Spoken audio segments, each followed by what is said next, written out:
La chute des naissances, elle est vertigineuse. Vous imaginez qu'on n'avait pas vu ça depuis 1946? Est-ce que c'est un problème de stérilisation ou c'est autre chose? Mais il faut savoir un truc. Après la Seconde Guerre mondiale, la France, elle était ravagée. L'Europe, elle était ravagée. Il y avait beaucoup moins d'hommes. Il y avait des bidonvilles de partout.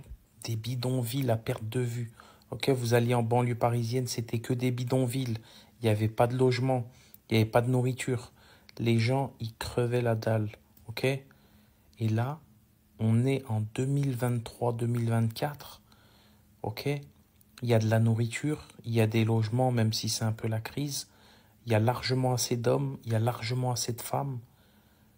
Et vous avez une chute des naissances qui a jamais été vue depuis 1946.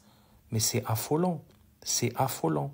C'est-à-dire qu'entre l'année dernière et l'année d'avant, ça fait une différence de 48 000 naissances. C'est la taille d'une ville. Je ne sais pas si on se rend compte. Il faut savoir que toutes ces naissances, dans 15-20 ans, ce sera des gens en moins dans la population. Donc c'est une décroissance. Donc l'économie du pays, de la France, elle va tourner grâce à qui? Il faut de la ressource humaine. Ok?